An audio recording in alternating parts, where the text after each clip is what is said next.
We are getting this thing rocking and rolling like only we can. Before we get started, though, Eshaun, my brother, before we hit record, you needed your tea. You said you asked your beautiful wife. Actually, you didn't say you asked her. You told her. What'd you tell her, man? Said, hello, kind ma'am. Can you please deliver me a hot tea for the podcast? That ain't what he said. That ain't what he said. What he said was something to the effect of, I told this woman she better bring my tea in here. And then when she does bring the tea, what does he say? Oh, thanks, honey. Thank you so much. Us as guys, we gotta grow a backbone out here, man. Like, feel it. Say it with your chest, dude. If you need your tea, you say, damn it, I need my tea. And I expect you to bring me my tea. You gotta keep that energy. Gotta keep that energy. I'm just saying. I am just saying. Welcome to the TFW podcast, episode, what are we on? 32, right? Episode 32. Beautiful. I am your host, Matt.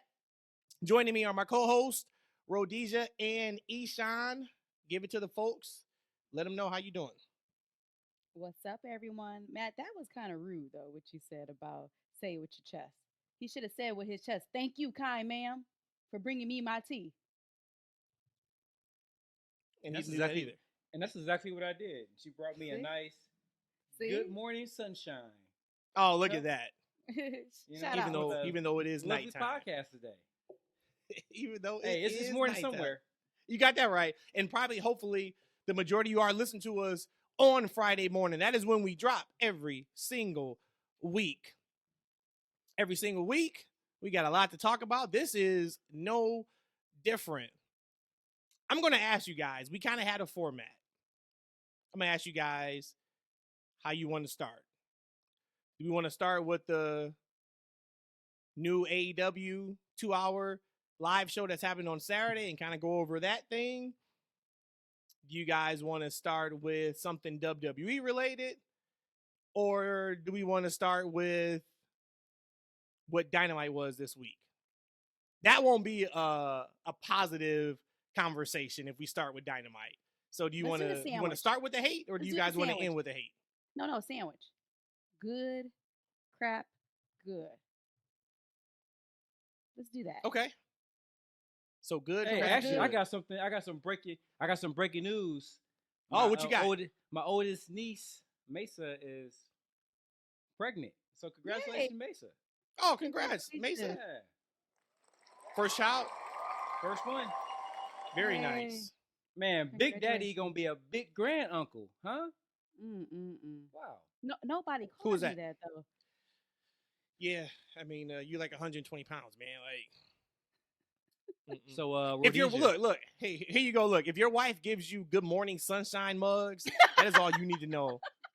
If she calls you Big Daddy, or anybody calls you Big Daddy, sir, I don't think so. But we need sunshine. My glasses. I mean, my wife also wears glasses, and she didn't have them on, so I don't know if she knew what time or day it was, or what she picked up. To be honest with you. Okay, I like that. So Rhodesia, what do you want to talk about? Just all right, Cody. Do the sandwich. We can start at WWE since we brought that up. All right, so then let's start WWE. Yeah, and we'll move some things around. Shout out to the business that WWE is doing right now. We know that SummerSlam tickets went on sale last week. They announced on Saturday that it was the number one selling day in the U.S. outside of WrestleMania in history. They sold 32,000 tickets. They say one day, but it's not one day because it's pre-sale for 2 days before the on-sale date. But, you know, from Wednesday to Friday night, they sold 32,000 tickets for SummerSlam in Detroit Ford Field. So shout out to everybody that is going there. So then I did some more digging. So you couple that with, like, listen to this. So they're going to be here in Chicago Monday for Raw. They're sold out completely. They're going to be, and these numbers are as of Monday. So these are like 3 or 4 days past. Okay. After that SmackDown, they were in Texas. They were 96% sold out at that point. After that, they go to the UK. They are sold out of that show. Then they go to Paris. sold out of that show. They come back to hit Texas again for Raw. Only 400 tickets was available as of Monday. Then they go to SmackDown for Puerto Rico, sold out. Backlash, Puerto Rico, sold out. Then they go Raw, Hershey, Pennsylvania, sold out. And then Raw, Savannah, Georgia. AE, man, you need to buy 1,148 tickets for your closest friends out in Georgia. 80% sold out there. So the next 1, 2, 3, 4, 5, 6, 7, 8, 9, 10, 11 shows or so, they are completely sold out. They are extremely hot right now.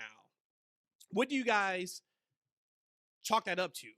You know what I mean? They've been doing great business. Of course, we know since Triple H has taken over the book, we've seen the numbers that they've done with these stadium shows. But this is a really, really strong run of sold out shows. What do you guys think? It's really only a couple answers here. One, they're coming off a huge WrestleMania weekend. Great storylines coming out of there, and then again, probably the most important and hottest storyline in modern time in wrestling with the Bloodline.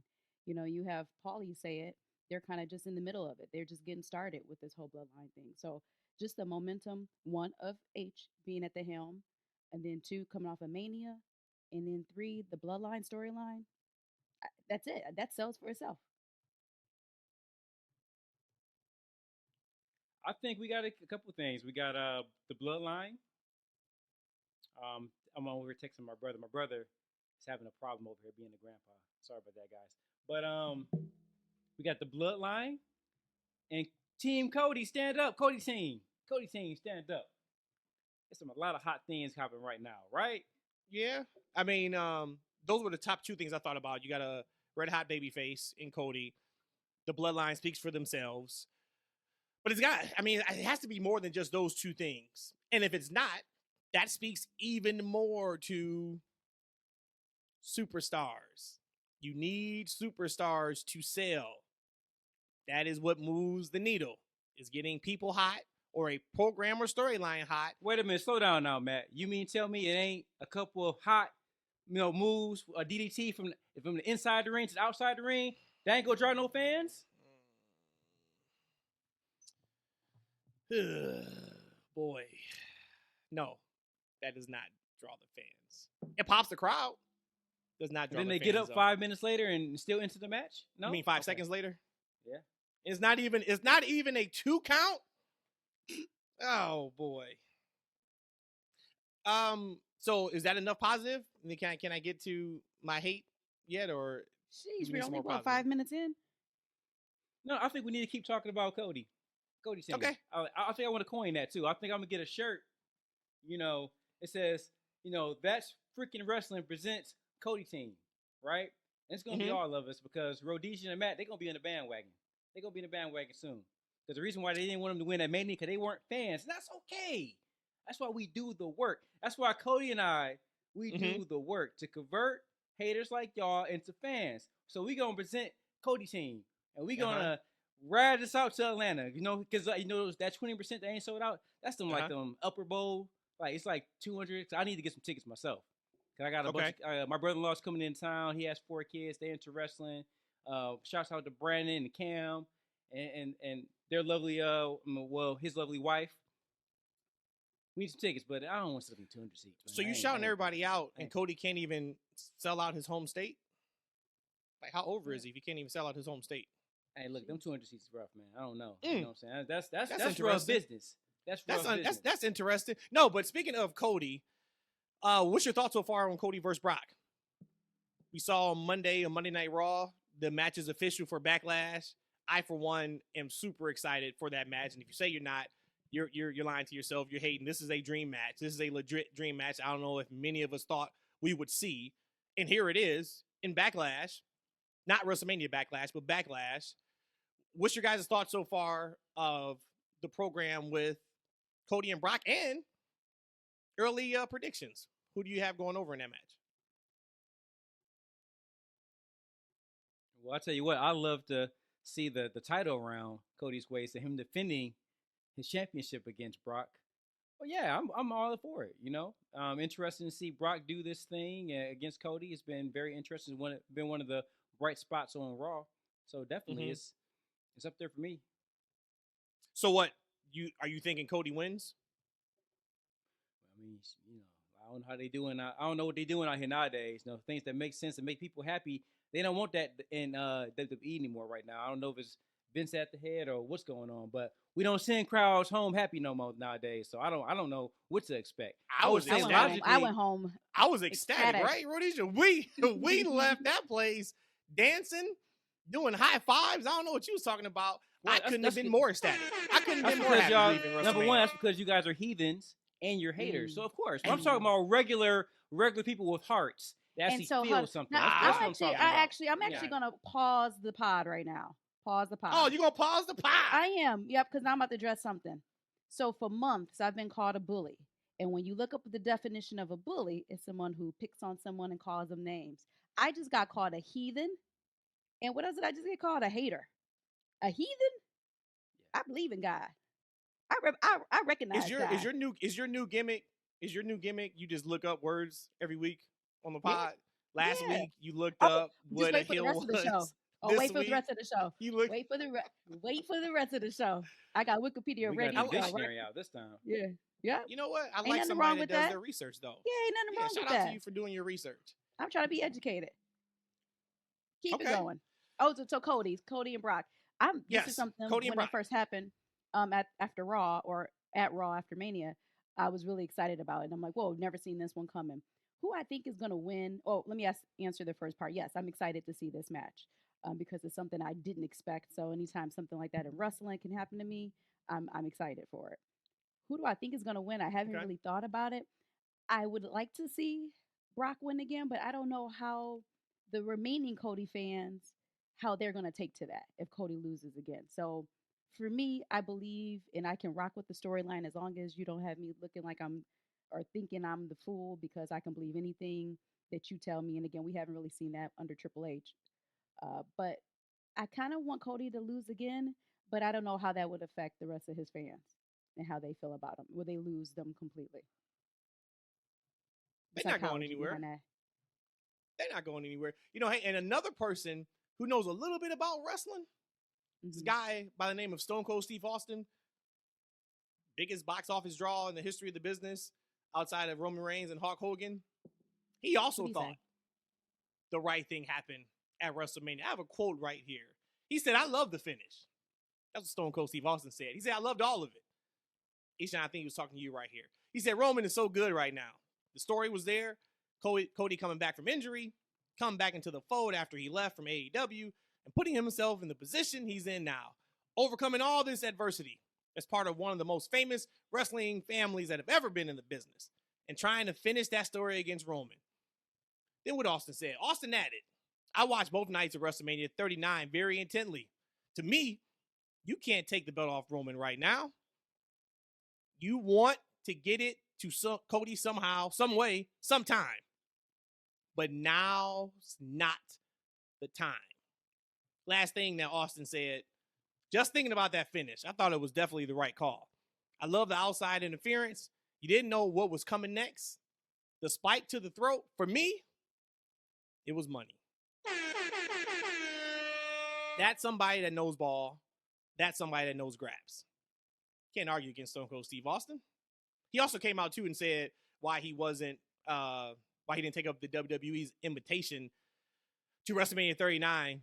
Point blank, he just said he wouldn't have been in shape enough. He was doing the show where he was legit driving an RV across the country.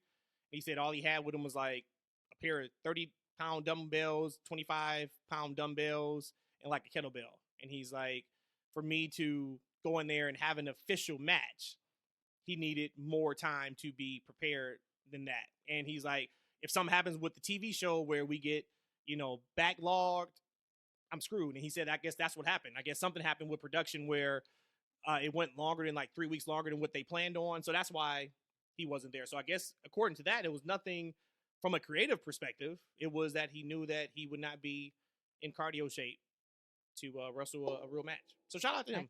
I can respect that for sure. Yeah. I mean, in shape, he was fantastic last time I saw him.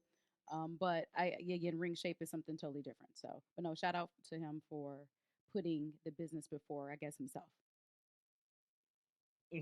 I do think going back to Brock and Cody to put a bow on that. I don't care who wins. I just love the story that they're going to tell of Brock destroying him during that match, and then just see what does that look like, because we saw Hell in a Cell with Cody in the torn pec. He definitely got sympathy. It was fantastic. Now let's see what this looks like with Brock. So it's going to be good. It's going to be really, really good. He came out with the hoodie on Monday. Like, hoodie Cody sweet. is serious business. Yeah, no suit for him until later on in the night. He had the suit. But it was good stuff. It was really, really good stuff. Can somebody please tell me, switching wrestlers, why the hell is LA Knight still in the holding pattern? All the talk before Mania was, as soon as Mania is over, here comes the rocket on his back. Oh, they're holding off until after Mania to get him going. Okay, we are approximately 3 weeks now after Mania and still nothing. I don't want to hear, they're going to heat him up come Money in the Bank. Oh, he's going to be the Money in the Bank winner, so we'll wait until June for that. No. He's one of your hottest performers right now, and that is outside of the booking. He's not hot because of the booking. He's hot just because we enjoy him. Man, like, I don't understand. I really don't get what they're doing with him.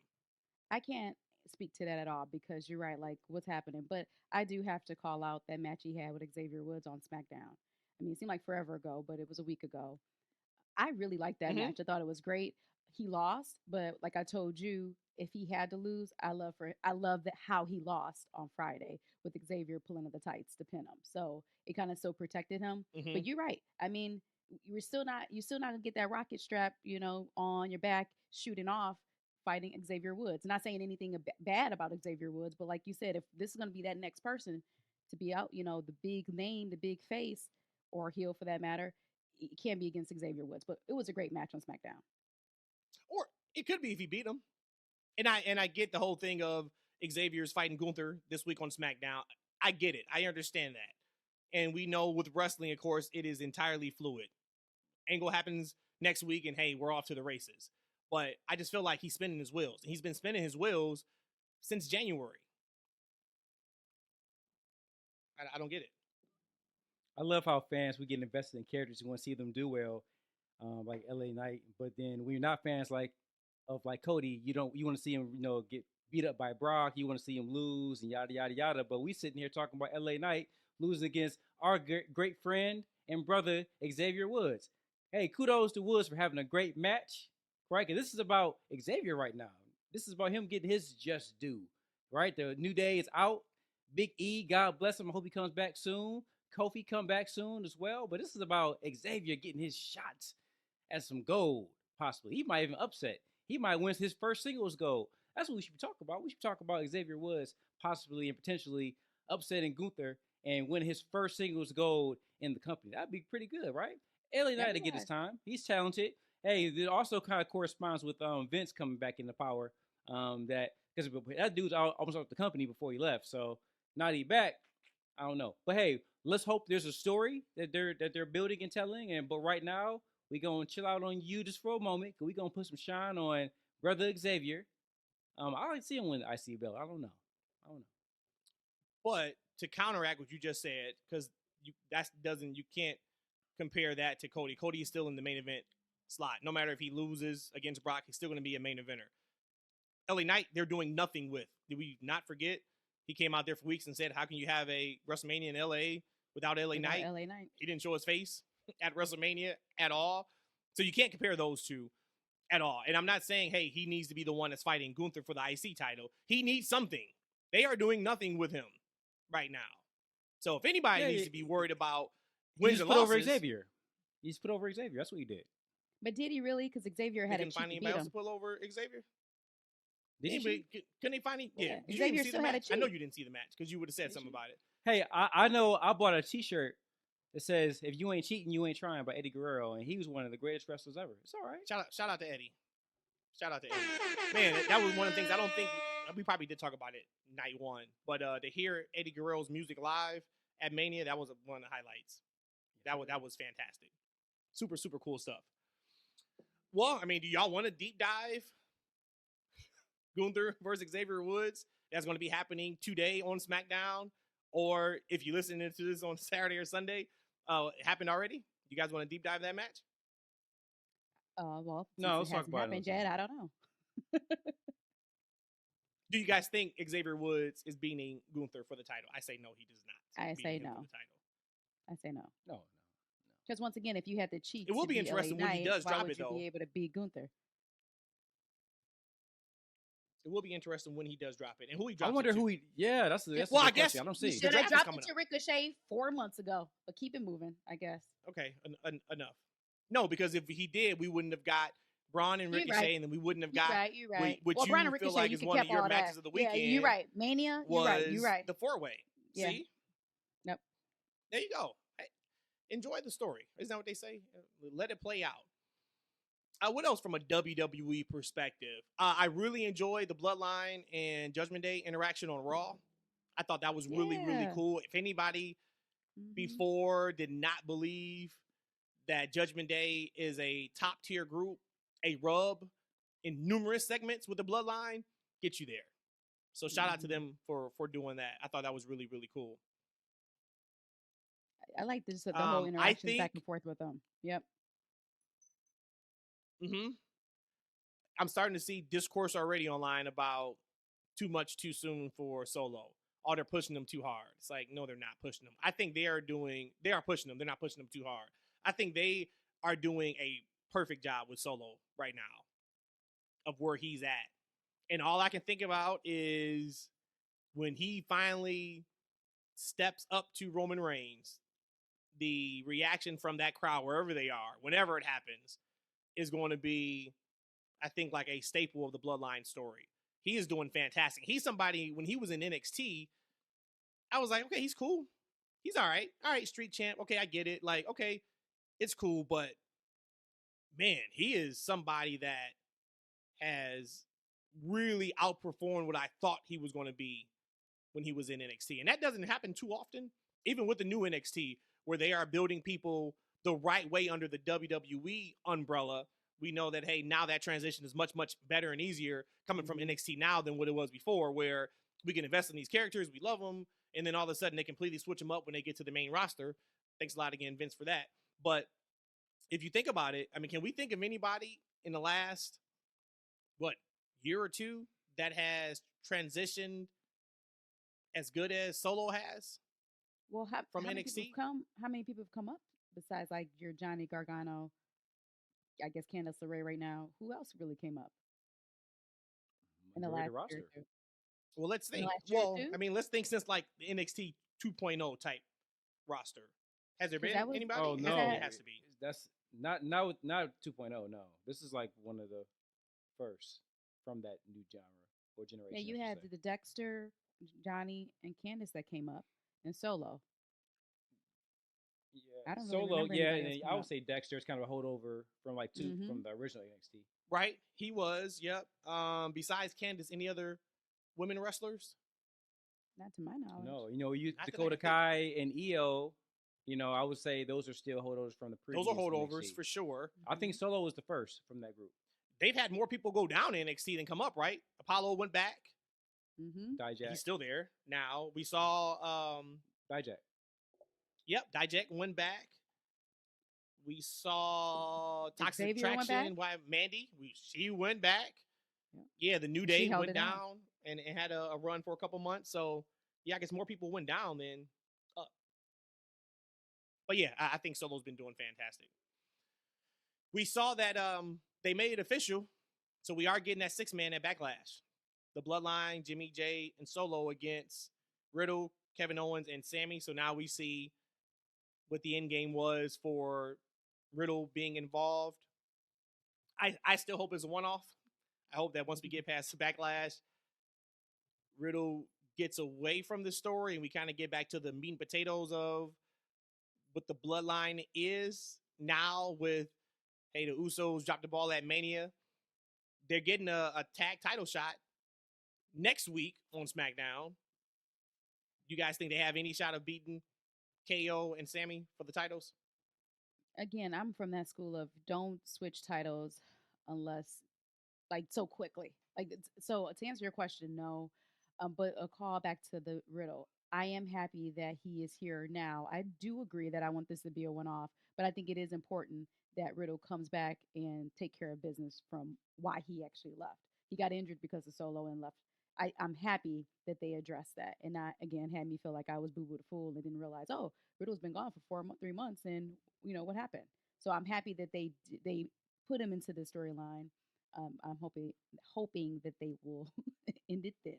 If that means he has to kill Solo, I'm okay with that. But I want Riddle to then break off.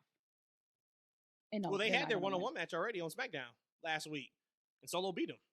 Yeah, but I mean, but again, that's still building up to Backlash. I'm talking about after Backlash. I want this to be done. But I don't think that they're going. I think KO and Sammy will still hold the titles. Yeah, this is just like a little break to kind of pause the storyline until they figure out what they're going to do with Roman and that storyline, right? It's a nice little, I guess, break, which is cool. I think an interesting question in all of this when we talk about Sammy is that, I know a lot of people before Mania were thinking we wanted to see Sammy and Roman at Mania. I think there's definitely a difference between the popularity of Sammy and Cody at this point in time. So it'll be interesting to maybe revisit that conversation. Ooh. Did they make the right decision by going with Cody at Mania versus Sammy? Let's ask that right now. You are the Cody guy. Who do you think's more popular right now? Is Sammy more popular or is Cody more popular? The reason why I brought that up is because I feel like Sammy has lost a little bit since his yeah. I think he's lost a little bit, since then. Since right? when? Whereas Cody, since that feud, right? Since him breaking away from the bloodline and having this match, I think that definitely Sammy is still popular. I think, but as far as you think about like the upper echelon of like top faces in that company, okay, I kind of feel like Sammy's dropped a little bit. Whereas Cody is, put aside bad booking and stupid losses at Mania aside, he's still doing this thing and still one of the most popular acts. So, like, to me, I feel like they made the right decision by going with Cody at Mania because I think that did become not necessarily a dream match per se, but it definitely was a very, very, high-profile match that drew a lot of investment. I said it months ago. I did not want to see Sammy and Roman at Mania, and I'm happy I didn't get that. So to answer your question, Cody is more popular. He is a bigger draw than Sammy is right now. I don't know what you guys are basing that off of, because I can argue they are at the same level. I don't think Sammy's more popular than Cody, but I don't think Sammy has lost much. He's lost because he's lost some because he's no longer in the biggest storyline in the company, right? Like neither is Cody, but you can argue and say Cody Brock is the equivalent of what could be the biggest storyline right now. Exactly. The biggest storyline is still Bloodline. It's still everything Bloodline related. But when Sammy lost against Roman, unlike right now, Sammy and KO is a team. So of course, somebody who is going for their singles campaign is going to be, and they're hot. They're going to be more hot than somebody who's in a tag team campaign.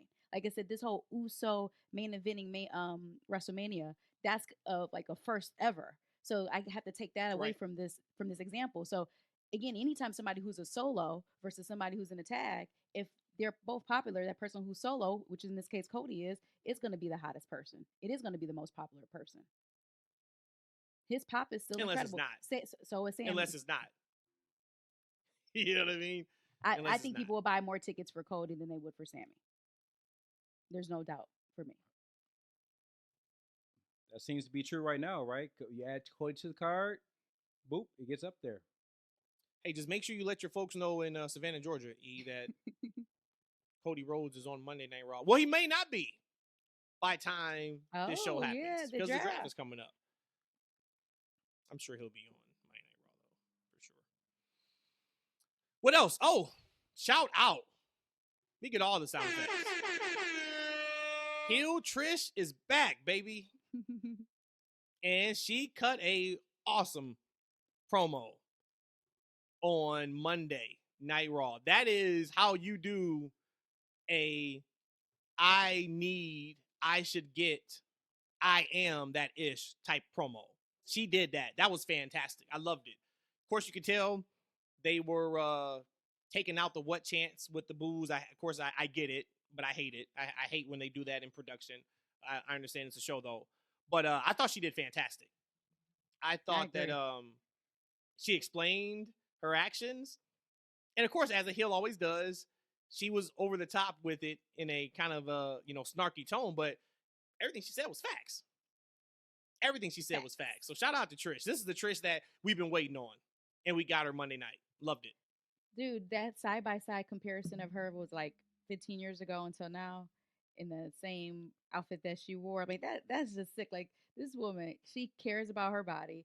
Again, we saw she looked better wrestling than my fave, Lita, at this point. But yeah, man, shoot, was that I got the goosies just listening to her promo in the ring. And she's like, and and just in case y'all didn't know, it was me who attacked Lita. I mean, I just loved all of that. I was there for all of that. My only question to y'all is how long do you think this is gonna last? All we needed was JR. Oh, son of a bitch. That's all we needed. JR go old school on that. Real quick, Eshaun, before you go, I see you brought it up, Rhodesia. You are the woman's voice on the TFW pod. You said it. Trish had an interview this week. She stated that at WrestleMania, she didn't tell anybody, but she had a partially torn hamstring. Sheesh. Can you please explain to me how, with that partially torn hamstring, was she still better than your favorite at WrestleMania?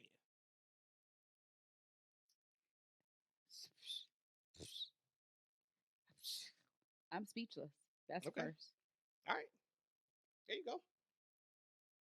Mark this day in your record books. Yeah, but it was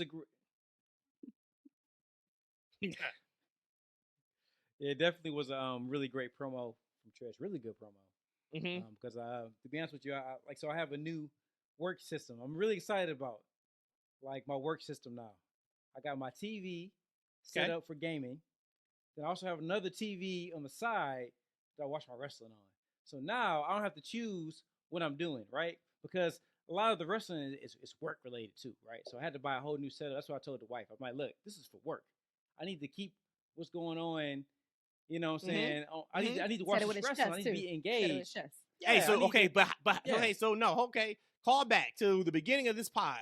Is that really how you said it, or did you say, honey, this would really help if I had this television right here?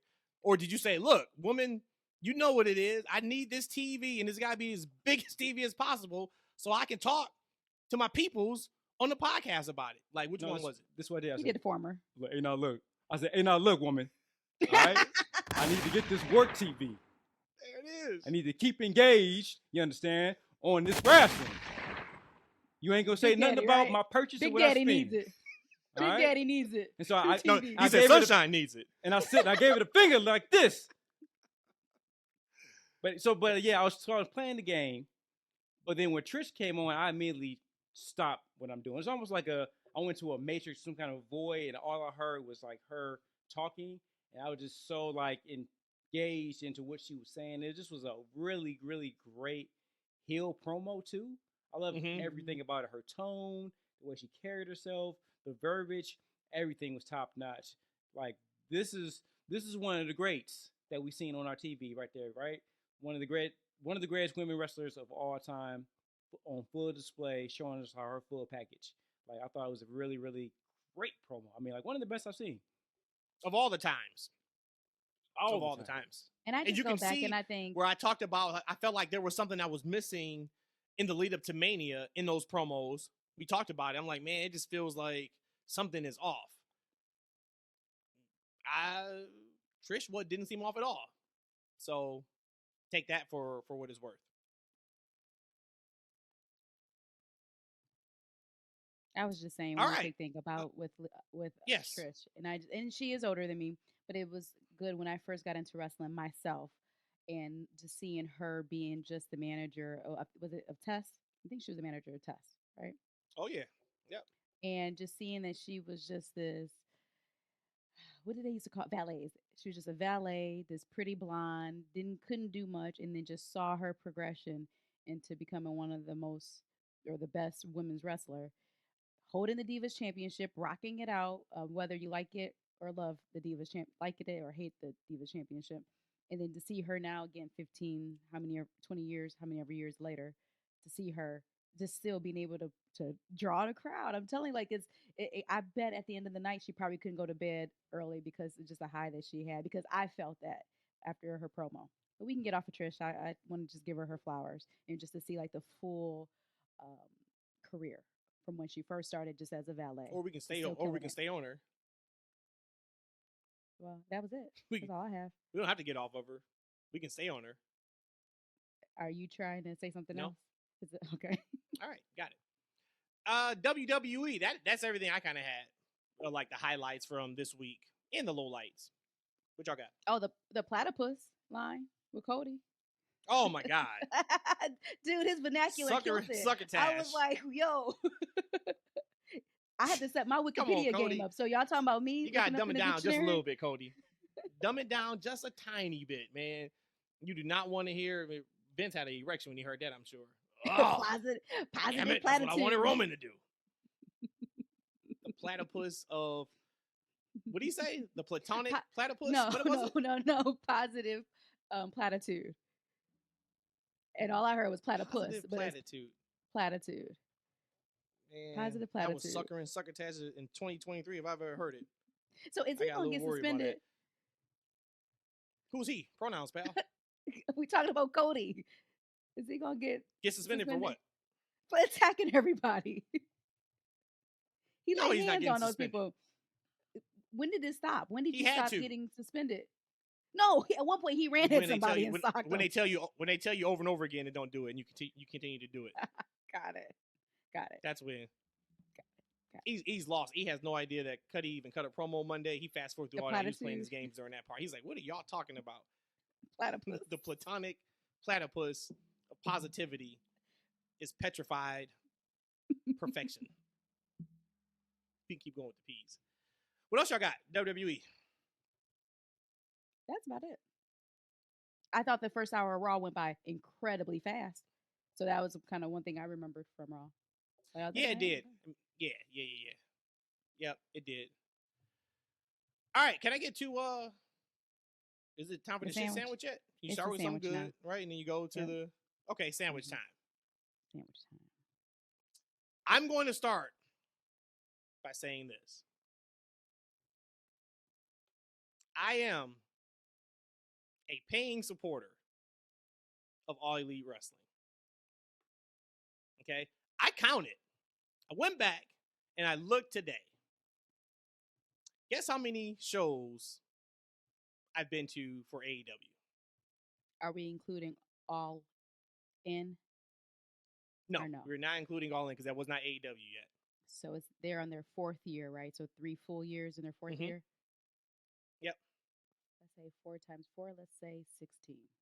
15. Let's go with 15. Close. 14. I have been to 14 All Elite Wrestling shows. So I am a supporter of the product. Okay? I bought tickets today. They are coming back to Chicago in June. We will be in the building. I am going to that show. But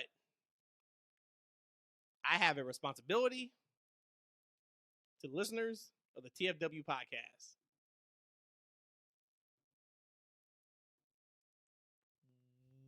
What, when, how, where, and why?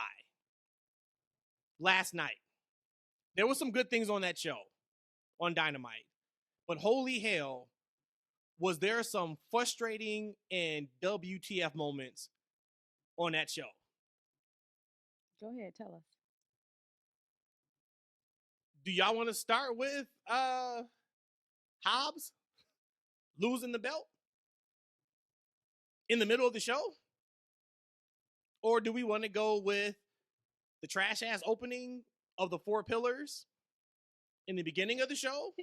I wouldn't call it trash ass though. That I wouldn't call it capital TRASHHHH. It was capital T, capital R, capital A, capital S, capital H, H, H, H, H, H, H, H, H, H. It wasn't that bad. That was really, really poor. You MJF thought so? saved it, of course, and got probably the biggest pop of the night when his music hit. That keeps happening. I think it's because, again, at least from what I hear, there is no scripts, so they're allowing the wrestlers to go out there and fumble on their words if they have to. If that's what happened, I think that's just what it is. What I saw is that they hated Jungle Boy. You need to be ready for that spot. You need to be ready for that spot, and that. So you enjoy the opening segment. Before MJF came out, you were like, "Oh, they cooking out here." I didn't say they were cooking. I think they were like sauteing. So listen, I could tell that they're really. It's like they. This is where I talk or I look at WWE, and I hate to compare them, but we have to. This is what they are. They're both wrestling companies, and you look at they're not as polished as far as on the mic. And so kind of where they drill them in NXT and WWE, I kind of see kind of the non-drilling of it last night. And that was on full display. So it felt kind of awkward. It felt kind of like, come on, guys. But they still told a story. I still got behind it. And MJF came out. So in the end, that's why I said I didn't think it was trash, because I heard kind of their point of views about each person of the pillar. And it seemed like everybody hated Jungle Jack, that everything was handed to him. So to me, I got something out of that promo or that segment. Again, could have been executed better. Hell yeah. But I'm telling you, it wasn't trash. It wasn't trash.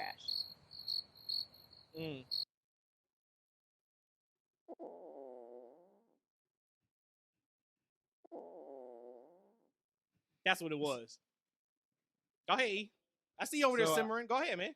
So no, I was laying out because I wanted to take all of this in. I ain't even done That's yet. what I was doing. But go ahead. I ain't even done yet. Go that's like Rhodesia kind of cut you off a little bit. I was ready to let you go. Right, I'll sit back.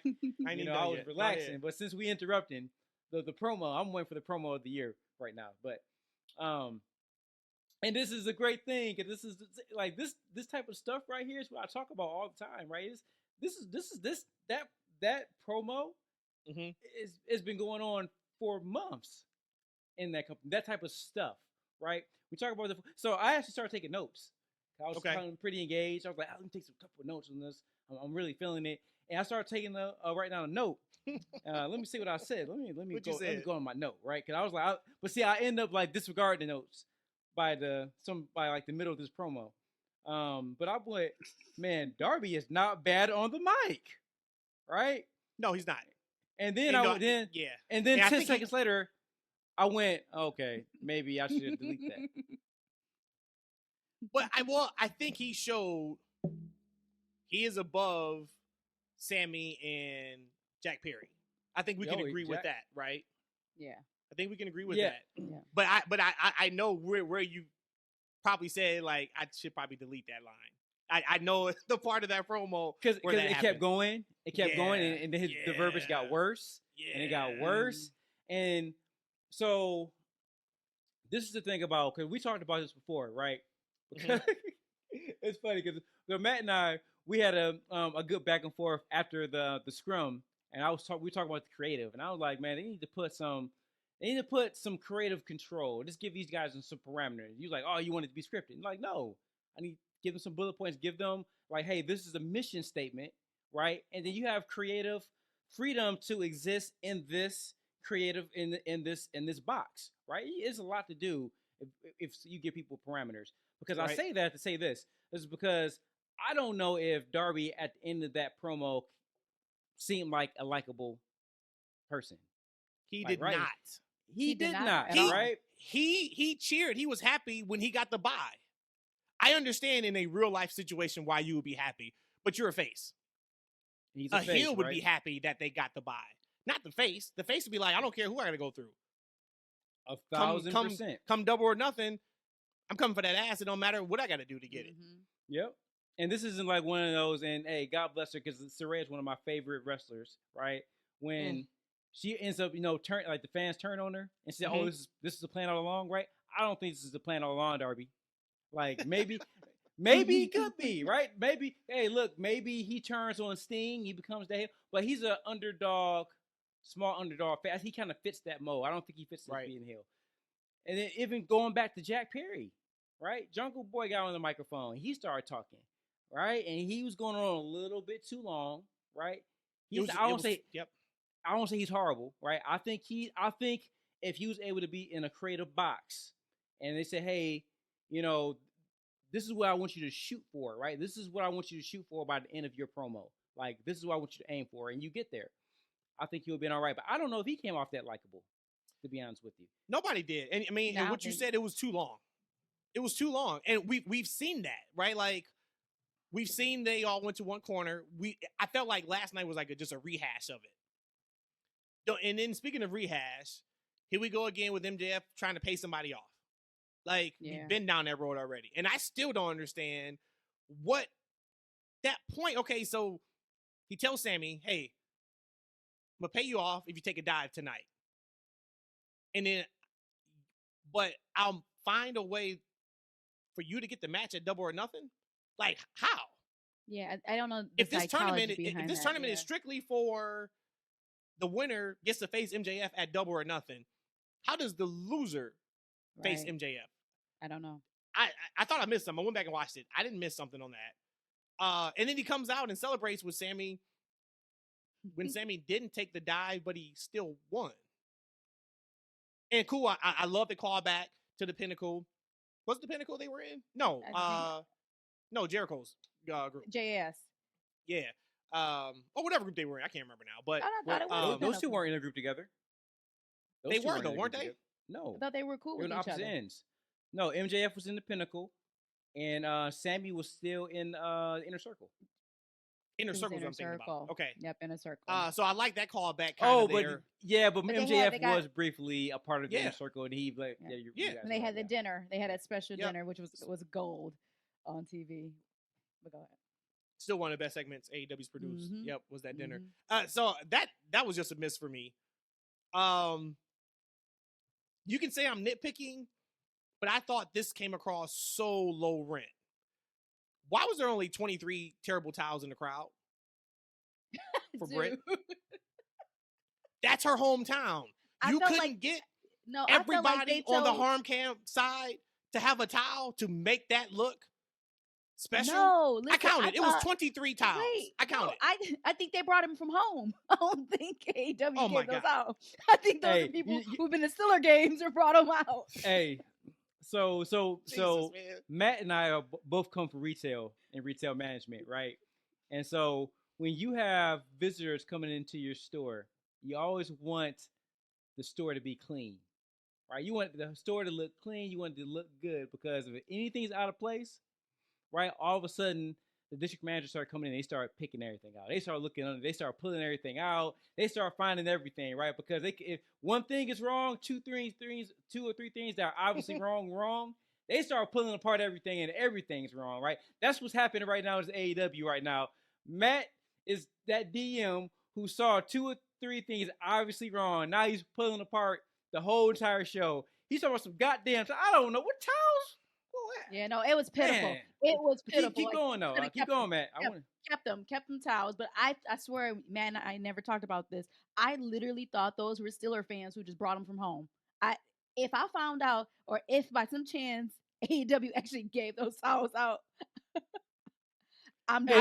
Hey, hold up though, Matt Rhodesia. You know what was funny? You talk about the towel. Only thing I noticed about them damn towels was when Saraya came over to grab the towel, she couldn't get the towel out of her hand. Oh man, Bitch Mom was not getting that up, and then she tried to spray her with it. And speaking of gorgeous MJ, could somebody please teach that woman how to throw a kendo stick shot? Or how about to hit somebody with the belt? Oh, come on the belt. See, like, so Rhodesia. So when you look into the dictionary about bully. Mm-hmm. It is not just words that you use. Leave this woman alone, Let's keep moving. How am I bullying her? How? Yeah. Laughing along with Matt's bad jokes about Saraya is the same thing. I didn't say a joke. Did you see those kendo shots? You thought that was okay? And her hitting her with the belt was awful. Beautiful. Hey, I got another question. Where the hell was Keith Lee last night to save Adam Cole? They were just together last week on Dynamite. I'll tell you where he was. He was at Walmart with me getting some hair dye. And but and he was we getting are a new the jacket. bullies. Right, We we're the are bully. the You're bullies, talking about though. my man's gray hair, which he looks very astute with it. Actually, I think he's Go pretty ahead. attractive with the gray hair. I like the gray hair. You like? Shows You look at wisdom. you. You sure? It shows Yeah. wisdom. Okay. Yeah. I But saw he's- somebody on Twitter say, and he getting a new last hoodie week, too.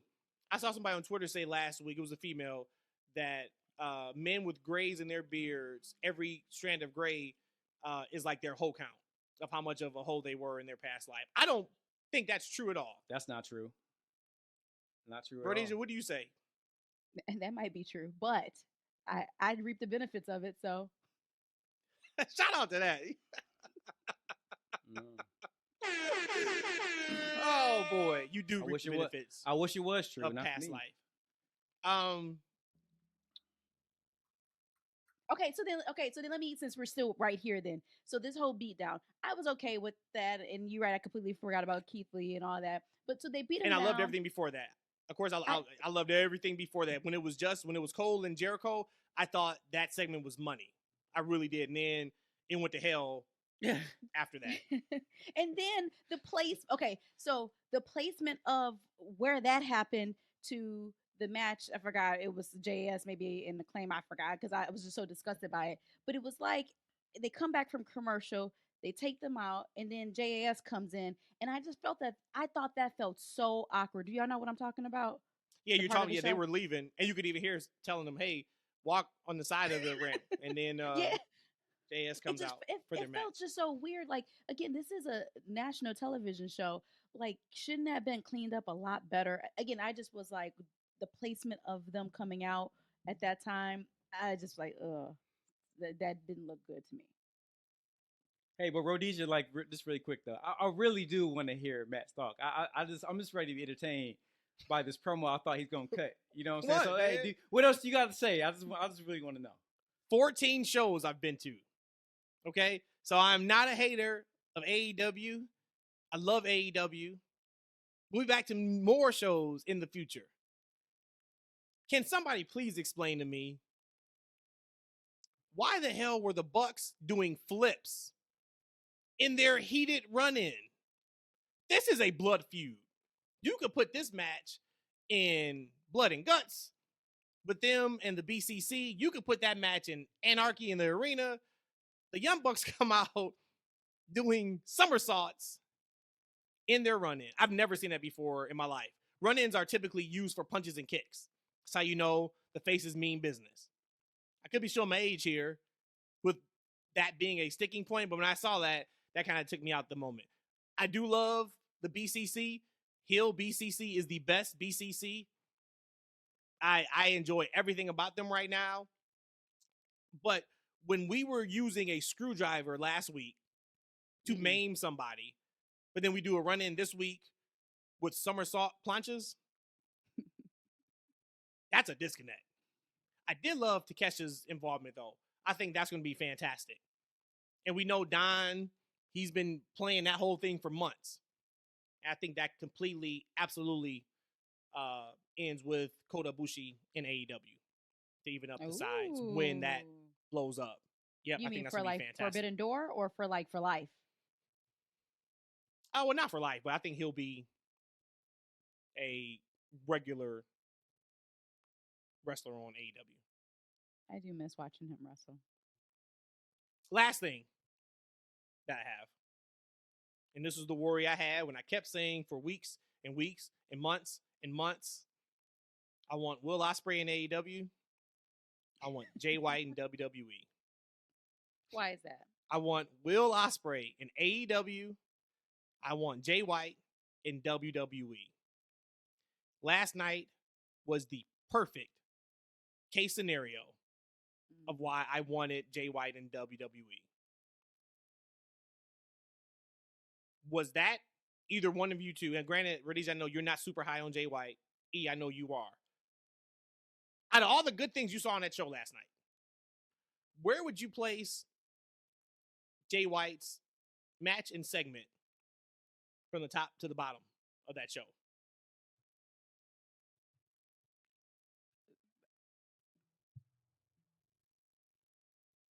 So you I got all weren't a day. fan of the Commander match, like that awesome like dance he was doing, jumping up and down, and like the match So I itself. was The I was match, the confused. match The was match, cool. yeah. I'm The just match was cool. confused This is because Jay White. This is yeah. the main eventer in New Japan Pro Wrestling for years. King Switch. Yes. And his first, I already talked about how underwhelmed I was with his That debut, debut, with quote Juice, unquote.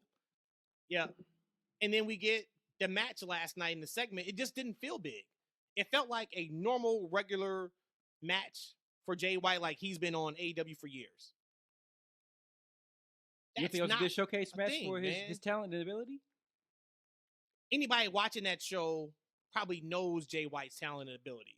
So somebody may say, okay, Matt, you're talking out of both sides of your mouth because people who are watching know them, but make him a big deal. We just talked about 50 minutes ago, WWE's business is super hot. And why is that? And both you guys told me Cody and the Bloodline. Stars. You didn't say, oh man, it's because those 5-star matches they put on every single week. No, it's presenting people as bigger than life superstars. There was some good stuff on the show.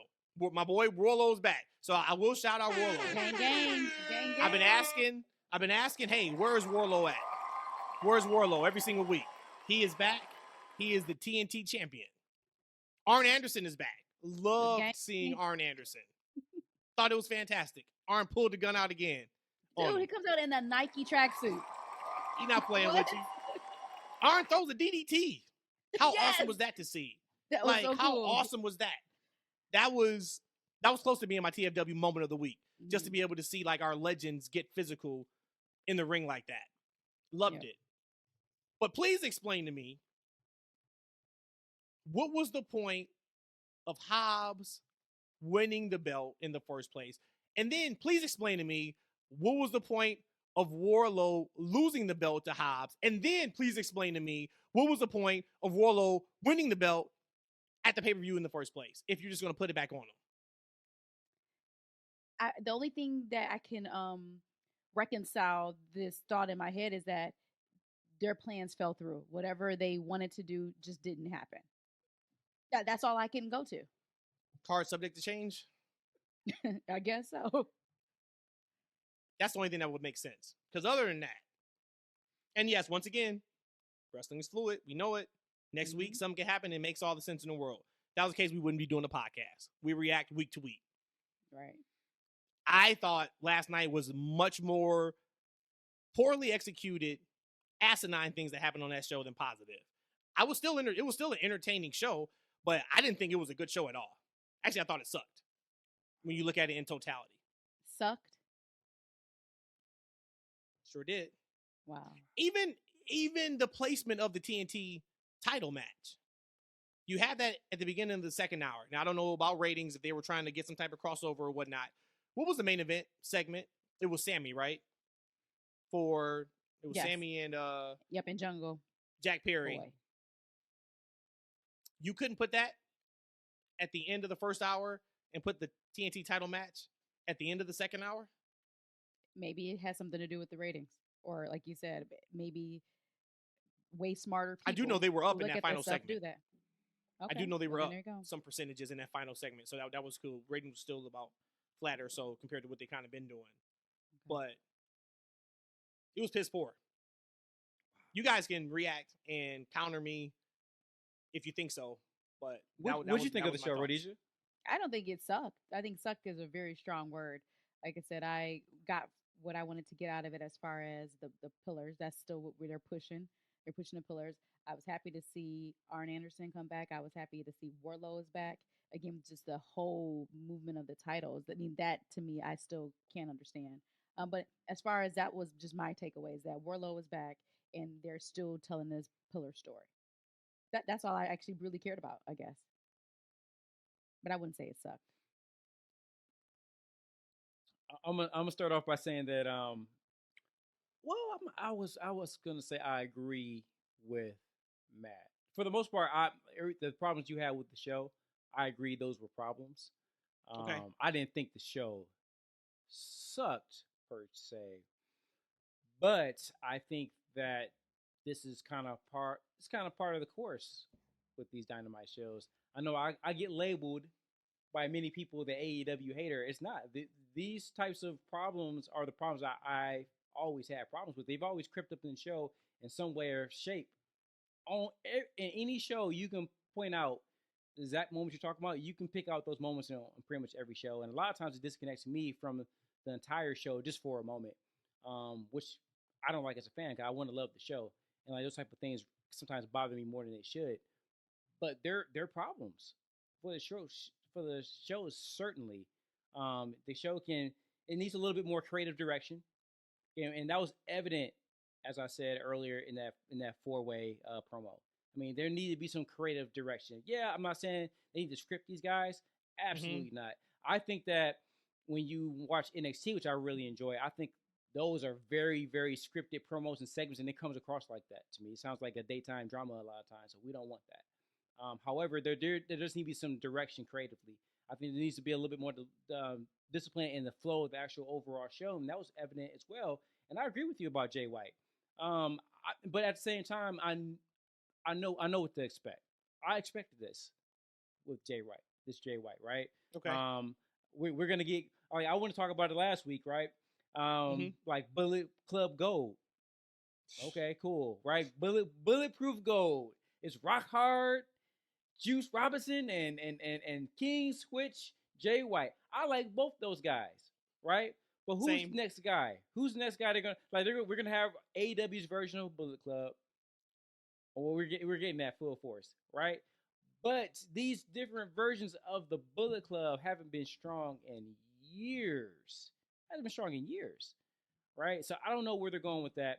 I would love to see him in WWE as well, under a different creative umbrella. As far as the match itself, I thought it was fine, to be honest with you. Like, I didn't like the commander spots. I think it's too much going on. But I didn't dislike it either. I didn't hate it. But it doesn't do for me anything. But yeah, I just think overall, I think real quick, hold that thought, because I do want to get on that. I do think people are being really disingenuous though with that. I saw a lot of people completely shitting on the spot that he did on the rope, and then second rope, top rope, second rope, top rope. Taker did old school for like 25 years. And it wasn't until last couple years we were like, why don't they just pull his hand? Like, why don't they pull him off the rope? So some of this, and some of it also is Lucha Libre, right? So we can't, I'm not saying you are, E. Like, hey, but I will say real quick, right, I'm gonna let you go ahead and continue. Now, back in the day when I had the toys, like, you know, my character used to always pull Undertaker's arm off the rope, right? That was part of the spot. I had a spot where I pulled him off the rope into a super kick, man. Yo, I used to get into it with these toys, you understand? We used to get it. But keep going, brother.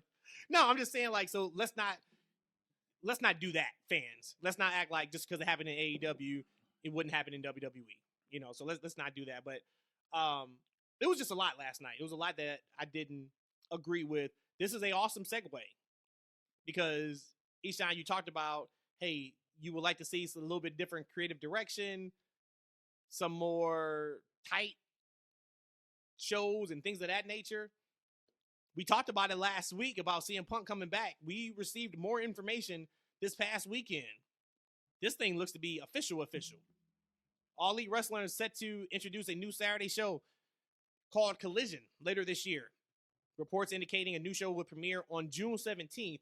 I don't think that date makes sense because the Dynamite show here in Chicago is June like the 21st. 21st. And that's the show that CM Punk is rumored to come back at. So June 17th doesn't make sense because the show's supposed to be live. And then it said June 17th in Chicago. So the dates look to be messed up because the show that tickets went on sale today for is for a Dynamite and Rampage, not Collision. It says those supposed to be on TNT every week from 8 p.m. until 10 p.m. That's Eastern time. CM Punk is set to be the star of Collision, and the new show will lead to a roster split. Initial reports had indicated the split would be a soft split, but it has now since been reported that the split will be harder than expected, meaning like it's going to be really similar to what the Raw and SmackDown split brand split is and was. The plans have been put in place to possibly have a tentative Saturday show, whatever. We just talked about that. So thoughts on this. So let's set the table. We are now getting a new 2-hour live AEW show on Saturdays from 8 to 10. We are still keeping Rampage. We are still keeping Dynamite. I think there is no way in the world, and this has not been founded, it's not been confirmed. I don't think this is a, hey, CM Punk can't get along with the Elite and Kenny Omega, so let's do an entirely new TV show. I don't think this is the case at all. You are not, as Warner Brothers, as Tony Khan, as AEW, I think you are not going to put the resources of doing a second 2-hour show because one guy can't get along with the other part of the locker room. I think they found an opportunity that Warner Brothers wanted more content, and this is, hey, you know what we could do with this? Let's do this. So I think it's that way around. I think a lot of people are thinking that, oh, show is only coming together because CM Punk wants to come back. We'll see if that's the case. I don't think that's the case, though. Let's talk this out. What are you guys' thoughts about a Saturday live 2-hour AEW show that looks to now be a brand split? Give me your thoughts on it. There's a lot going on here. So originally I thought it was a 1-hour extra show. And at first I thought it was like a reality show, but I guess now they're saying, oh, it's 2 hours. It's going to be a wrestling show. You're saying that it's supposed to be CM Punk to be the star there, and it's a brand split. Now, not to sound like Debbie Downer here, but they haven't shown to me that they can do a proper brand split, Exhibit A being ROH. So my first thoughts on this is I don't understand how this is going to look. Again, outside of Warner Brothers saying we need more content, I don't understand how this is going to work. Now, because it's live, maybe we'll get some more edginess to it. But again, just like Friday nights, the death spot of that late night, I don't know how this is going to look either for 8 p.m. to 10 p.m. on a Saturday night. It seems like it's a disaster waiting to happen. I mean, maybe that's just me looking doom and gloom about it, but I don't really see much positive out of this. So I'd like to hear what y'all thoughts are. I think that it's great. It's a great get for AEW and Tony Khan, right? More programming, more rights, more money for the show. Growing, that's great from a fan perspective. See that show continue to grow, and I would assume, right, that they've done the numbers. Like, yeah, all right, it sounds like they might be happy with Rampage doing 400,000 or whatever it's doing on Friday night. So they're like, okay, on Saturday, if we can get 500,000 watching on Saturday, that might be a good get. Now, I'm not sure what audience they're pulling on Saturday night on that show, on those television shows, programs now, right? So they've probably done their numbers, and what they're going to get, I guess, will be a win for the show. As far as it being a brand split, on hindsight, though, here's the thing. Okay, this is where, if I have more trust in creative, because this is Tony Khan. Okay. Writing a Dynamite, Rampage, ROH, Collision. He still does most of Dark. So this is Tony Khan writing 6 shows.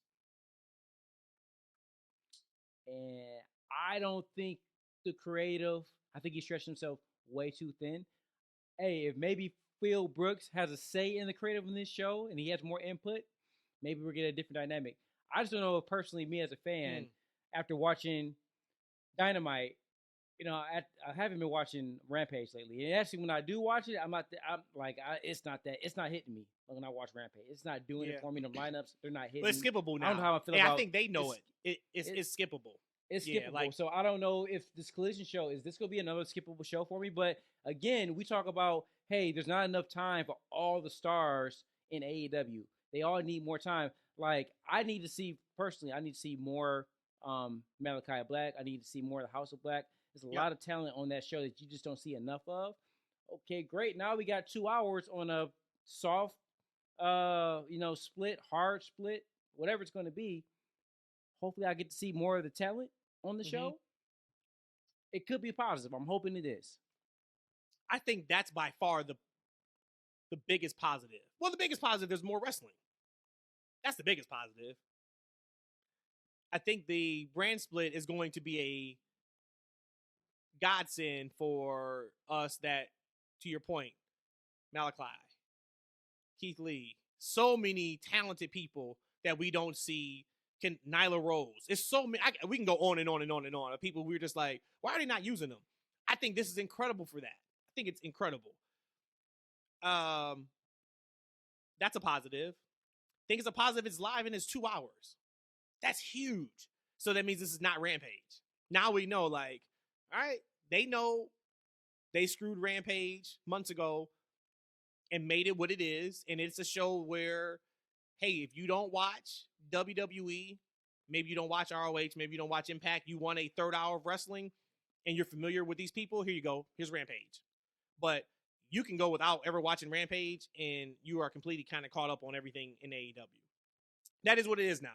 You made that part of the show. To your point, if you're happy with that $400K every Friday, cool. Evidently, they have to be happy with it if they're signing on for 2 more hours. This is not that, though. There is no way you are putting CM Punk at the head of this Saturday show live on TNT for 2 hours and expect only 400,000 viewers, or it's a throwaway show. This is now, in my opinion, arguably going to be the A show. It's got to be the A show for at least the first month. Right? Sure. Like every show has got to be the honeymoon stage. and a Yeah, B absolutely. show. Yeah, like, so I am ecstatic with what this could be for this summer in terms of storyline. How do you get to this show in terms of if you're doing a brand split or whatever? We call it a brand split now just because of WWE. Who knows what they're going to call it? But is it going to be a situation where you have some sort of authority figure and we do some type of picking names? If not, who in a worked relationship piece? Who goes on Saturday? Shoot relationship. This may just turn out to be, hey, here are the elite people working Wednesdays and the CM Punk people working Saturdays. I hope that's not the case, though. But how do we get to which wrestlers are going to be on Saturdays live every 2 hours? I think that the potential of a super show down the line is massive for AEW. Imagine if when they separate these wrestlers and these brands, they don't touch for a year. There is no intermingling. And then you do a huge super show, pay-per-view, where Saturday show versus the Wednesday show. You kind of got like your own Forbidden Door super show that you can do. My worry about this show, so those are the positives. My worry about this show is, once Saturday night, UFC is Saturdays. WWE pay-per-views are Saturdays. College football are Saturdays. Toward the end of the season, NFL football is on Saturdays. So now, is every AEW pay-per-view going to be on Sunday? Okay, I guess so. What do you do when you're going up against WWE pay-per-views? Are you just going to stack those shows? Are you going to concede those shows? Like, what does that look like? That's going to be super interesting. I think the other part that's is like, this kind of sucks a little bit is the big one. Who's going to write these shows out? You said it, Eshaun. Okay, so take Dark and Elevation away. 2 hours of Dynamite, 2 hours of ROH, which ROH, from what I can see, is kind of like what Dark is. It looks like it's just matches. It doesn't seem like there's many storylines with it. I know you talked about it a few weeks ago, but it seems like it's just like squash match after squash match. Cool. Maybe now ROH can be that developmental piece for AEW. Fantastic. Excellent. But this is a whole nother 2 hours of first run, really important TV. Tony, I know that you have people you listen to and you are the final say. Awesome. Just make sure you don't burn yourself out. Because that can... And then you still do stuff with Fulham, the soccer team. You still do stuff with the Jags during football season. That's a lot for one man. So, overall, it's going to be interesting to see, man. It really, really is going to be interesting. I'm excited for it. I really am. I will be watching. I mean, I'm going to watch probably all of them, even if some of them will be on like DVR. We can't watch it live on a Saturday night for whatever reason. But this is big news. This is massive. For it to be live in 2 hours, that's a lot of money. A lot of money. So absolutely. I mean, it's a great thing for the company, but I didn't even think about you said about the sports element, the other competition you have on Saturday night. I'm just thinking from a Saturday night. Like for me, Saturday night outside of a POE has never been a wrestling night for me. Like that's been a night. You know, if any of us have significant others who aren't into wrestling, or maybe you just date and do your thing on a that's my night to kind of get out and do something other than wrestling, right? Damn it, that's the one thing about being a wrestling fan right now, which is a good and bad thing, is that we have wrestling almost on every day of the week, don't we? We got wrestling on Monday, we got wrestling on Tuesday, Wednesday. You know, if you're into Impact, you got it on Thursday. You got it on night. You got it on Friday. You got 3 hours on Friday. Now we got another 2 hours on Saturday. We're watching wrestling every single day. And I'm going to say this though. I think that hey, we all love wrestling, but at some point it got to be some burnout. You got to pick and choose what you're committed to and what you're invested in, right? And so that's one of those shows. It's easy to say this is the one I'm picking not to be invested in. And like I think the DVR numbers will be huge, right? People will kind of get back to watching the show maybe like on a Sunday afternoon or Sunday night or something like that. But I'm just really concerned. And you talk about the burnout factor. Actually, I'm just thinking about it. I kind of feel like Tony Khan might already be burnt out a little bit. I felt like some of these creative issues that we're having, I feel like they're kind of getting worse, not better, in some ways. So I just hope. I'm just like as you said, I'm pretty sure he does not listen to our podcast at all or see any of our things. You need to, Tony. You need to. But please, for yourself and your business, get a team and overshadow. Hey, be the Vince McMahon of your company. Be in charge of the overall big picture of creative. This is the mission statement, and put your troops in the positions to execute your vision, and you let them answer to you, right? You don't have to do everything yourself. It's a formula for a disaster. Especially you take it on so much. I think this brand split could be huge if it's creatively done right. Those are my concerns. And then the other piece you were talking, it kind of sparked my thought about whenever you add, you have a chance of devaluing what you already have. If this is not done right, this could really harm Dynamite. Because you're taking half the roster, taking half the resources from Dynamite. So they got to be careful. It has to be done right. Hey, do you really, I know. Hey, right. Tell me about the talent. Do you think they really have enough talent for 4 hours of original programming to be divided like that? I mean, I know we say it's not the people get a shine, but do you think they have? I do, because you may need to tweak some presentation for it. Maybe you add another 1 or 2 promo segments, right? Now that just took off 4 people that didn't have matches. Or if you look at trios, 9 or whatever, 12, whatever the number is. I do think they have enough right now. They definitely have enough if you include ROH. Ooh, do we get new titles? We get more titles? No, please don't. I think they have enough right now to where they don't need. Because it's a brand split. Like, the only thing you need a heavyweight. You're gonna need a heavyweight championship for the male and female. Or do they go back and forth? Because the other thing that when this whole thing about Punk is getting his own show because he can't get along with the Elite, they still got to do pay-per-views.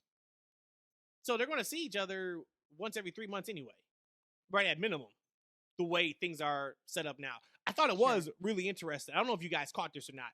I took a screenshot of it just to make sure I remember to bring it up. The Elite and Kenny was cutting a promo last night. Did you hear the line where Kenny says, let's squash the beef once and for all? I heard that. He was talking to Punk with that, which I thought was pretty cool. So we'll see. Hey, did you hear his interview? Did you hear his interview on the Swerve's podcast a couple weeks, maybe a month ago? It was a while ago. Yeah. Well, it was like I didn't watch the whole thing.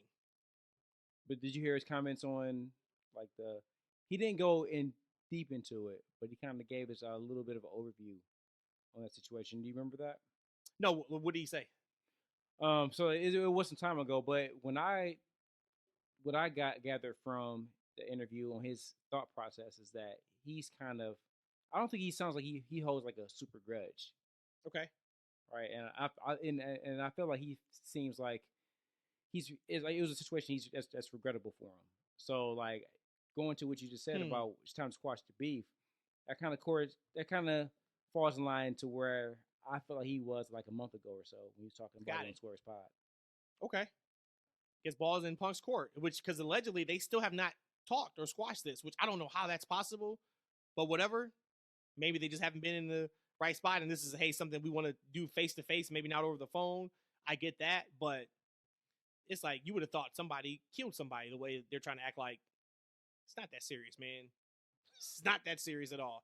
So overall, let's wrap up the collision conversation. Overall, right now, you got to give a thumbs up or a thumbs down. There is no thumbs in the middle of how this is going to turn out. What are you giving it? Oh, how it's going to turn out. How it's going to turn out. I'm positive in that aspect, so I'm going to say yes. I don't ever want to foresee somebody do bad. So yeah, I'm going to say thumbs up. So it's funny. I hide behind a shield of positivity. I try to be positive about a lot of different things, but I'm more of a pessimist. Oh, here it comes. Overall, that's how I am. I prepare for the worst and I hope for the best. So if I was talking out loud in public, I would say, "Oh yeah, 2 thumbs up. I think everything's going to be great. I hope everything's going to be great." But I also follow patterns, right? Like what I've seen from their output recently, and this isn't just in the past couple weeks. This is in the past 6 months, almost a year. I'm not sure. I'm not, and it's not. It has nothing to do with Punk. It has nothing to do with Punk. I just think creatively I think the creative aspect is going to be huge because for one, this show on a Saturday night has to bring something unique and different. Something I'm not getting on Dynamite besides just different wrestlers, right? It has to be something different, unique about it. I'm not sure I'm going to get that. They have such an opportunity with that, don't they? They have such an opportunity to do something out of left field with the presentation. And I don't think they will. I think it's going to be a similar set. Because, like, that's production-wise, I'm not sure what that looks like as far as the budgeting. But, you know, how much does it cost to get a whole new set for another show? I don't know. But I think it's going to be a similar show with a different name, with a similar feel, with different wrestlers. And that's what it is. I'm going to go a thumbs down because I think they need something else with that. But I will say real quick, right before you go, Rhodesia, is that I think it's very telling.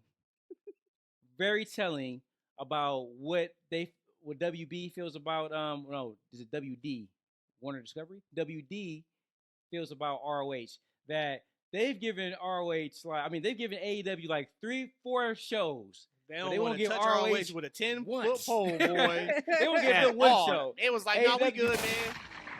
We straight. Wow. We straight. I'm gonna give the cop-out answer. I'm gonna say thumbs up just because. Oh, okay.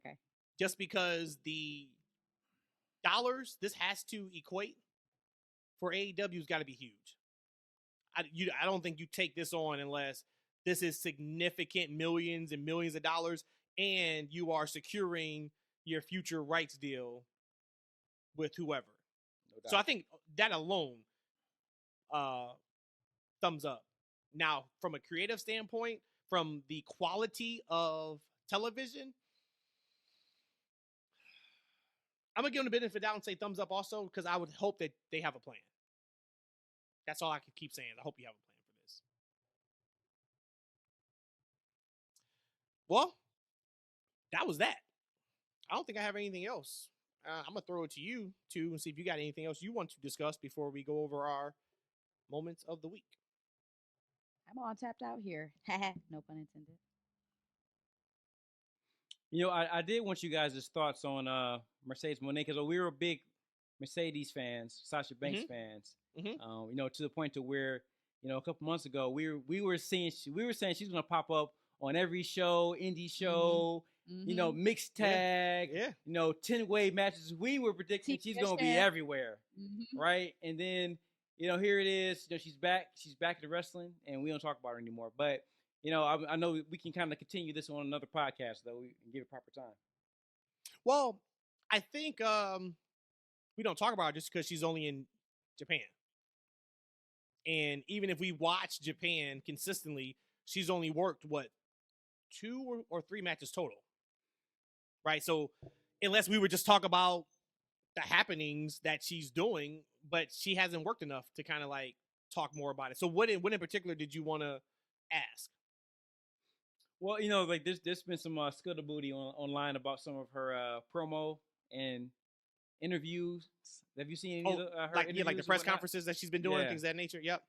Yeah. So just really just overall, like being her, like so I think she had like I think the big scuttlebutt was about her interview style. She did kind of like a rock kind of sit down presentation to it. She had like a little banjo. Is that what it's called, Matt? Like a little mini guitar or something like that. And she's trying to sing a song. Because I don't know if you remember back in the day, this is like, 15, 20 years ago at this point, Rock did something similar. He had like a little guitar, tries to sing a little song.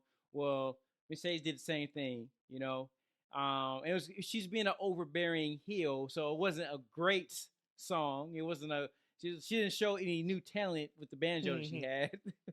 But people were going crazy, and they were saying like, "Oh, Sasha's overrated. This is what happens when you give a wrestler full creative control." Just really, poo-pooing on the whole thing, which I didn't think it was that bad.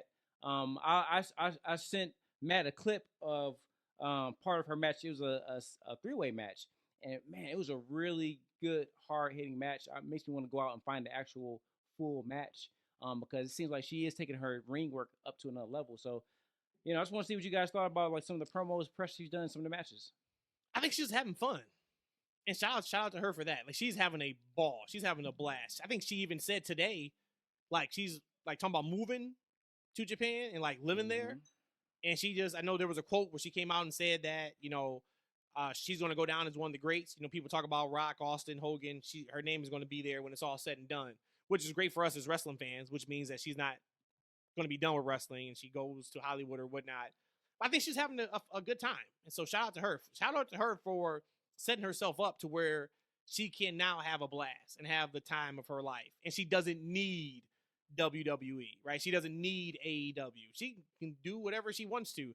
And I'm sure that whenever she wants to come back stateside and she wants to work for AEW or she wants to work for WWE, I'm sure that it's going to be okay. Let's do business, So I miss her. I miss seeing her, of course, weekly on our TV. Would love for her to be back in either WWE or AEW, but I think that until she gets more matches under her belt, it's kind of hard to like rank or talk about like, hey, where is she at right now? Was it a mistake, career-wise to go to Japan? And I think some more time is going to be needed for that.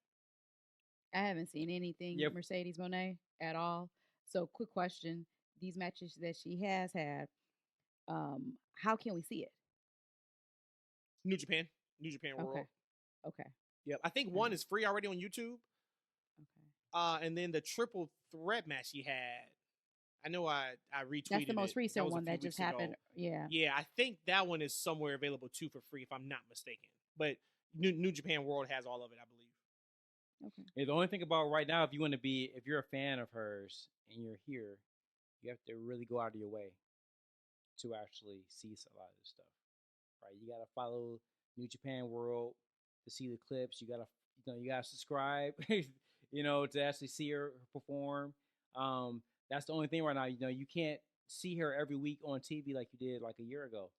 So you're a fan of Mercedes, the wrestler. You got to go out of your way to do it. And I don't know if she's that kind of talent to where people are going to, kind of like the Bullet Club, right? I think like the Bullet Club put a lot of eyes on New Japan back in the day, right? Like Finn's version, Kenny and the Bucks version, they put a lot of eyes on New Japan. I don't know if fans are going to do that for Mercedes, but so far her match quality makes me kind of want to see more of it. So I guess based off of what you said, as far as the fans kind of hating on her promos, if she is performing in the ring, as good as she was before, if not better, and she's doing these banjo, ukulele songs and stuff, again, I'm going to look at that as her just trying to find what speaks to her the most. And I encourage her to do that. So I probably wouldn't hate on that. I think she'd just be trying to fill out what she wants to do.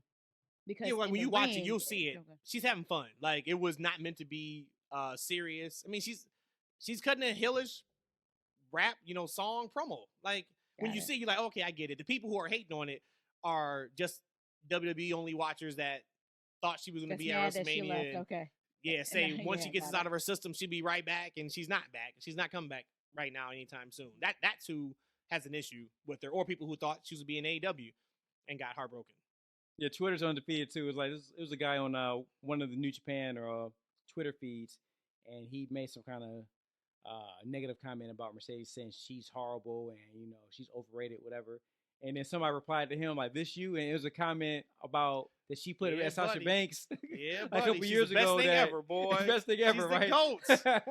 Oh, She he's can't do bummed no her. wrong. That's This all you? it is. He's sad. He's sad. Now He's all in of a his sudden, feelings. yep. Twitter's She can't do undefeated. no right. Yep. So, all right. I thought last week the TFW moment of the week was a hit. Thought it got rave reviews. I'm gonna leave it up to you two, Rhodesia and Eshaun. Do we run it back? Do we As come long as back Es- with the as long as classic Eshaun sing it. 25-second? As long as Eshaun sings it, I support. I'll allow it. I'll allow Is it. that what we doing? Yeah, if he can You sing up it. for it? You up Oh, for it? sure. Yeah, let's go. Let's go. Hey, guess what? This is the TFW moment of the week. Let's get it, Eshaun. You know what it is. T Let's go. F W TFW moment of the week. Yeah.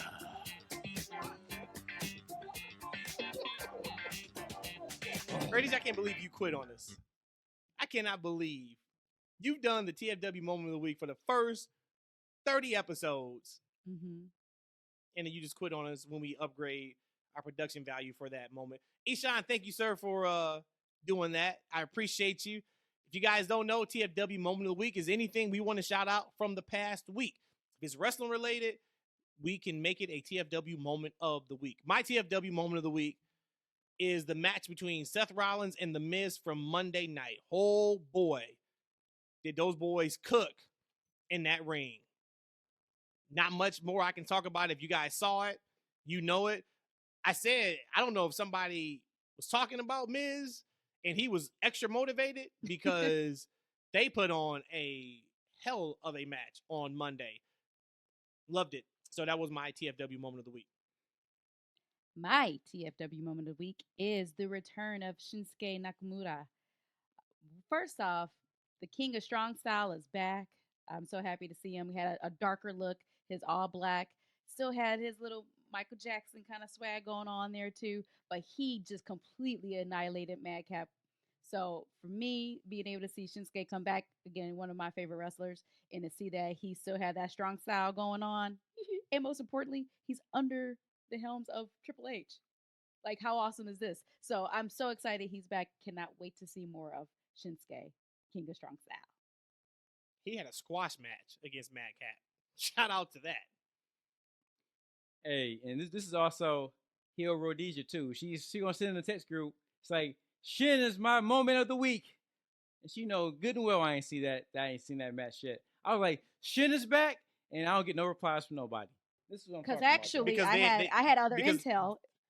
Well, that, and they had only talked about Shinsuke coming back for 2 weeks now. So if you actually would And not watch the only that- shows, man, every week and not be playing. So what game you playing that is taking your time away from actually watching these shows and talking to your fan base about wrestling? What game is so important that you missed the numerous promos that they've said on SmackDown that Shinsuke was coming back last Friday? But no, I was just jabbing. No, I actually saw that already. This guy. I saw it already. But hey, it's great that you actually mentioned what game you playing, because that is my moment of the week, guys. WWE 2K23, the great guys and friends of the show, PWM Mods, have finally released Cake Tools that allow us to mod the game. It just was released on 4/19. Go to their website, PWM Patreon. Check it out. Great time. I can finally, and if you're interested, hit me up on the DM or the chat. My character is finally back in this game. It's amazing. He's representing the TFW podcast shirt and jacket. We out here representing, you know what I'm saying? And soon enough, you also got to follow my boy Grix. I still can't pronounce his name correctly. Check out him and his Patreon.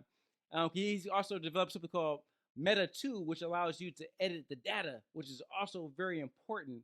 But look, modding is back for wrestling. I'm super excited. This is what I'll be doing for the rest of the evening, and also editing our videos, of course. Great time to be alive. Only guy that shouts people out every week and fucks up their name every chance that he gets. Whoa. How we wait to the end of the show to go explicit? Huh? How we wait to the show to edit? Now I gotta edit that out. We almost made it. Now I gotta edit that out. Every show is explicit going forward. I don't know what y'all talking about. Every show is. Thank you guys for listening. We have Twitter, YouTube, all that kind of good stuff. If you don't know already, Twitter, that's F&W. Elon took away the verification checks and Twitter was ablaze today on it. Don't know why it was that serious, but whatever.